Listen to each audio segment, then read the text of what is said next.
Hi there, this is Architect David Barcelona. Welcome to Arkida, where you will learn anything and everything about construction.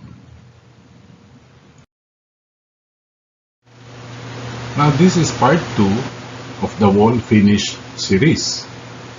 We will be discussing about the semi-basic finish of a wall, meaning to say, we will now add texture to a otherwise just plain painted or installed plywood or gypsum board wall. Now if you look at the pictures here, you will see the various textures that is applied on your plywood or gypsum board wall. You can achieve this type of finish.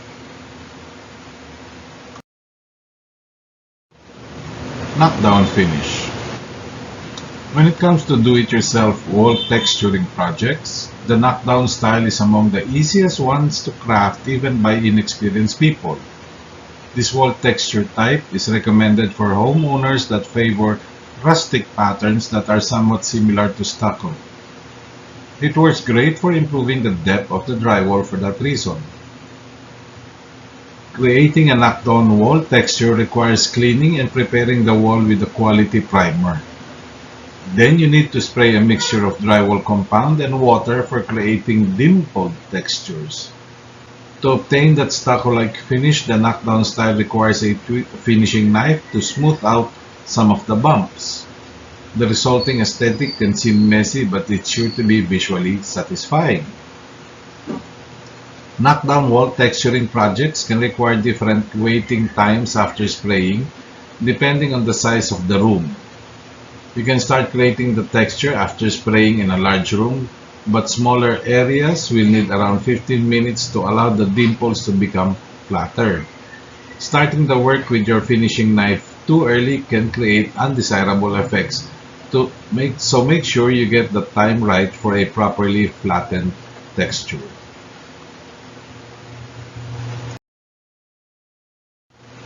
Stump knockdown. As the term implies, this is a variant of the knockdown type. As such, you can achieve this by doing the same steps that we have previously mentioned.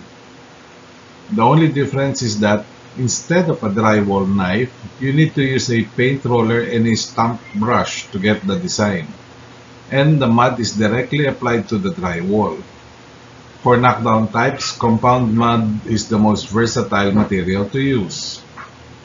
With the help of a stump brush and a roller, you will be able to take advantage of some stylish patterns provided by the stump knockdown technique. This wall texture can be achieved quite easily by following the instructions from a regular knockdown. The application will just require some gentle brush stamping to obtain the characteristics pattern of the style. A trowel can come in handy to keep the wall smooth from any bumps. It's recommended to opt for compound mud when attempting the stump knockdown wall texture. This technique can work ideally for different types of walls, but it seems to match the look of kitchens and living rooms better compared to other areas. Slap brush. If you like the idea of attracting attention through the texture of your walls, the slap brush style could be an interesting choice. It will make the wall texture resemble floral patterns. This is a great texture for those looking for great variety, but it requires more advanced slapping techniques. The patterns had to be created with the help of different brushes. Regardless of the style of the brush, it is important to get a model that has stiff bristles. Applying the slap brush texture can be more difficult compared to other styles. Some extra practice is required to get it right. The good news when it comes to slap brush is that you can manage this wall texture without the need for a spray gun. It's an excellent solution if you feel more confident with the brush. Anyone who wants to get creative with wall texturing should strongly consider the slap brush style because it gives you some extra freedom in terms of mixing various eye-catching patterns. Slap brush knockdown. As you probably guessed from the name of this wall texture type, this technique requires a blend of slap brush and knockdown to create a unique texture. Instead of getting peak lines with small widths, your walls can be decorated with flatter, wider lines in more interesting patterns. It's a perfect solution if you like the knockdown pattern but prefer a smoother pattern. Applying the slap brush knockdown texture requires some specific tools such as a slap brush and a knockdown knife. Start by following the typical steps involved in making the slap brush texture. After that, it's time to flatten the peaks with the help of the knockdown knife. Wait for the wall to dry a full day before you start painting.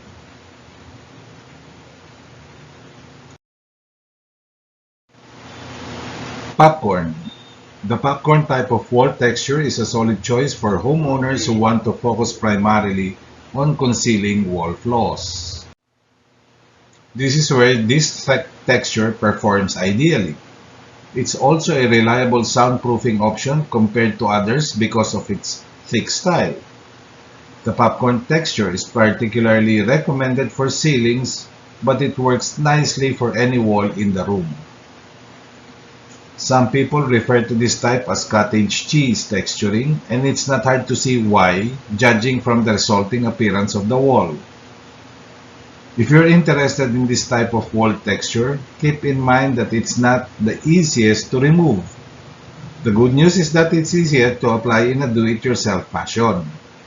Some tools such as a reliable air compressor and a hopper gun will be necessary for the popcorn texturing process.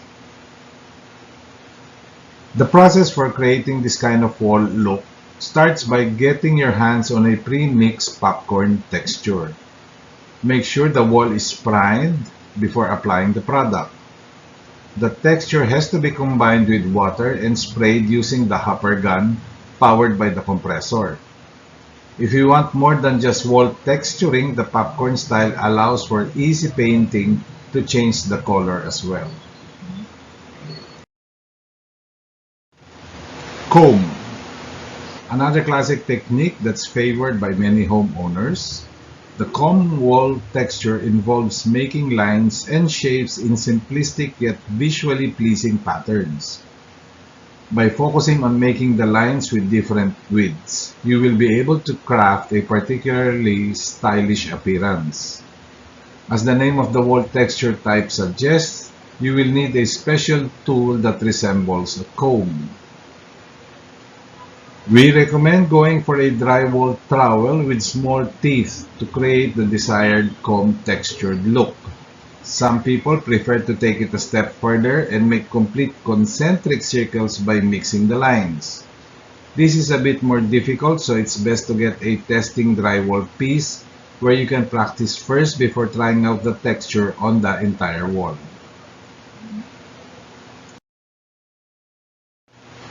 Sand swirl. This is a solid texture for infusing the room with fresh character but without overshadowing other elements in the room. Sand swirl texturing gives the wall a particularly tactile feel. Perlite compound is required to create this texture. This is the result of combining perlite with a primer to make it suitable for wall texturing. To make sand swirls, you will need to apply the perlite compound using the brush in swirling motions. Don't be afraid of making overlaps because this contributes to a great visual effect. There are different approaches that can be taken in terms of sand swirl techniques. You can either try to make orderly patterns in rows or try out more adventurous designs with mesmerizing spirals. Orange peel. You're probably familiar with the orange peel technique as this type of texture is very commonly used. This style helps your drywall look beautiful with orange rind patterns that are characteristic of this texture.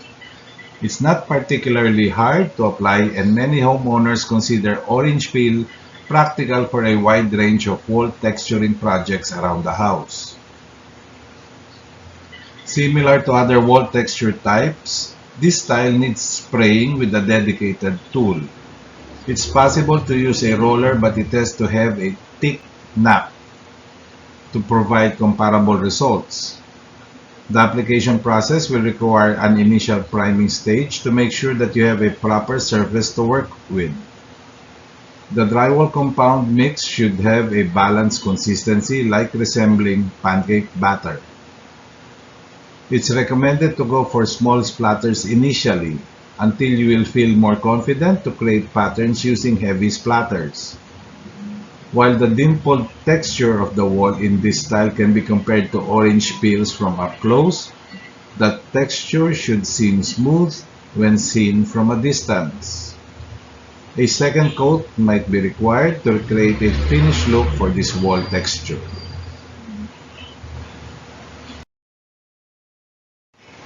Venetian. This is one of the oldest texturing techniques in history, and the outcome looks like raw concrete. The drywall finish used in this type of texturing would be marble dust combined with compound mud or putty. The plaster mixture is then applied thinly on the walls, after which the surface is buffed and sanded to attain its polished look. Since it requires a second coating of the plaster, make sure that the surface is dry enough. Usually, it takes 5 to 6 hours before it could dry enough to be coated again. The Venetian drywall texture type involves mixing marble dust and the application of thin layers of a special kind of plaster. Finishing the technique will often require sanding and buffing. It's recommended to purchase a pre-mixed Venetian plaster product to simplify the process and make sure that you achieve a similar look.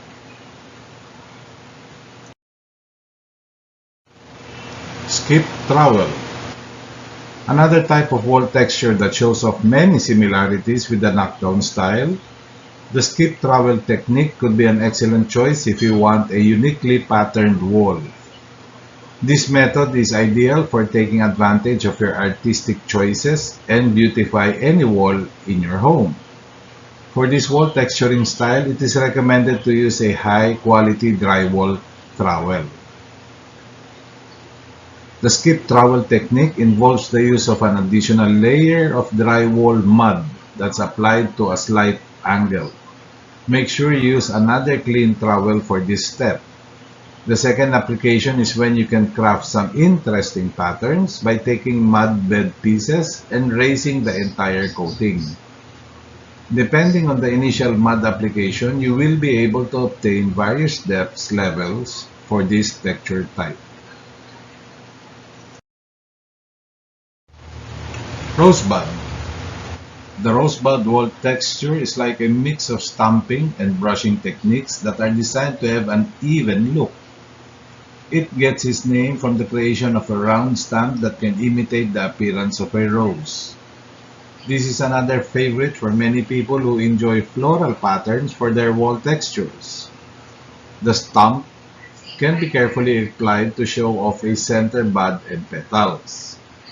Go back to the knockdown technique to add similar stamps, but make sure you pay extra attention to the visibility of the stamps. You will need to create some repeating patterns to fully explore the aesthetic potential of Rosebud wall texturing. Some extra artistic skill is required for this technique, so it's best to practice on a testing piece of drywall. The Rosebud type works amazingly well to cover wall imperfections. Spray sand. Those interested in the orange peel wall texture can consider the spray sand technique that achieves similar results. You simply need to make use of different compounds to create the drywall mix. Combine sand with primer and let it sit for some time before applying. This mix is carefully sprayed on the wall while the trowel is used for texturing until reaching a stucco-like wall finish. The mixture is composed of primer, water, and a bag of sand. It is left overnight before it is applied to the wall. Before you apply it the next day, make sure that you have stirred the mixture well for the sand not to settle. You can count on this wall texture to last very long and a surface that will not crack. The spray sand is very beautiful for stuccos and will look right for any type of room in the home. Now that I have explained to you the 12 most commonly used wall texturing. Actually, if you check the internet, there are various wall textures, but if you look at these 12, these are now the basic types of wall texturing. So I hope you enjoyed and learned something from this. I'll see you on the next video. Click the subscribe button to discover all the other videos in this site. Click the notification bell to be notified about new videos that we post. If you have additional comments, please post them down below or at our Arkida Facebook page, and I will answer all your queries. Thank you.